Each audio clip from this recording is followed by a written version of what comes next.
Hello guys, thanks for joining me.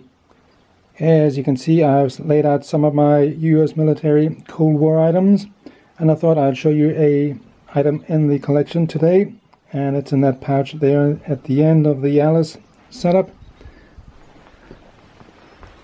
So opening the pouch here, we've got a US Army compass, the M1950 lensatic compass. So I thought we'll have a closer look at that today.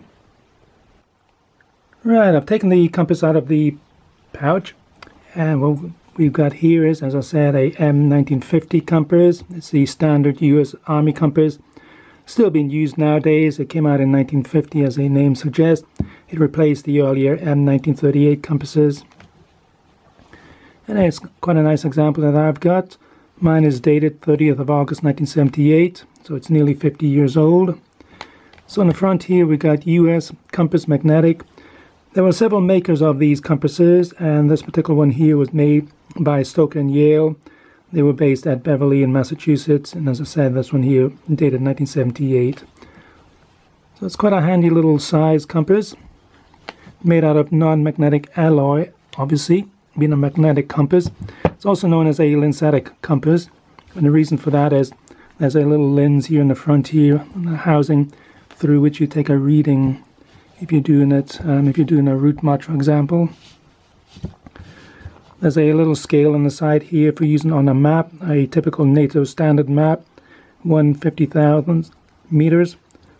So there's 0, 2,000, 4,000, and 6,000 meters, and the little notches here are 100 meters each. On the front of the lid, there's a thin wire, and you use that as a front sight. On the top of the lens mounting, there's a little notch here, and basically you look through the little notch and through the wire at the front here to take a reading. There's a little loop in the front here, and basically you put your thumb through here, and then you take a reading. You just sight up whatever you're heading for, or you're looking at, whether it's a tree on the horizon, for example, or a mountaintop, or a church spire, or whatever. You just line it up, you look through the lens here at the dial, and you can read off the setting. There's a rotating bezel here, so you can lock it to the north here if you're using it as a sighting compass. It's quite a nice compass, actually.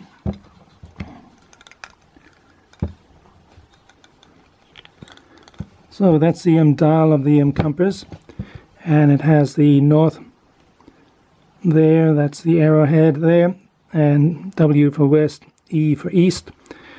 This one is radioactive. It has a radioactive illumination on the compass to so you can use it or you could have used it at night time.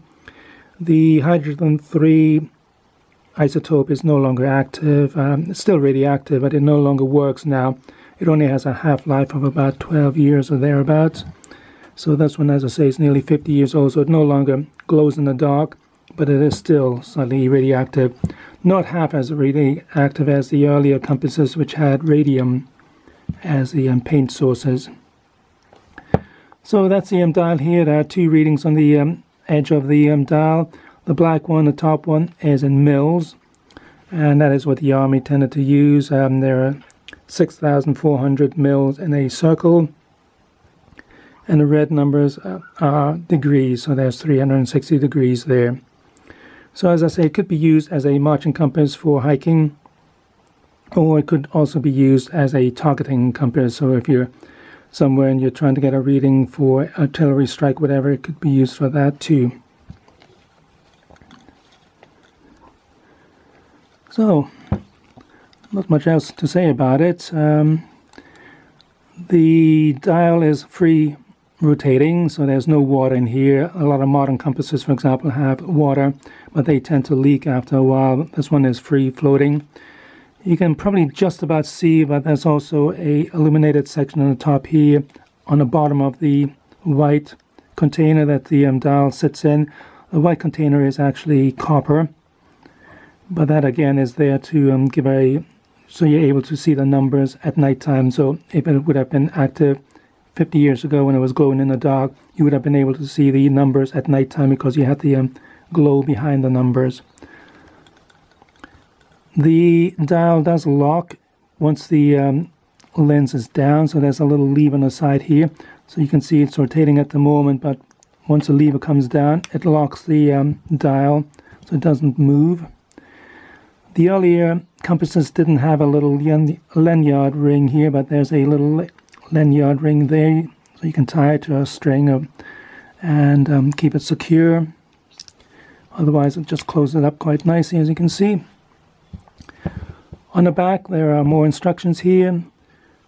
So it says there contains 190 millicuries of radioactive hydrogen-3 and do not open. And it says they're disposed in accordance as radioactive waste. If found, return to military authorities. And I do like that nice little radioactive sign there. So anyhow, that's a quick look at my 1950 model US Army compass. This is my second compass. I had an earlier one which I gave away because I don't really collect early Korean era items, but as I say, this one's a nice late 1970s, end of the Cold War period compass. And there you have it. So I'll leave it at that. As always, thanks for watching, and bye for now.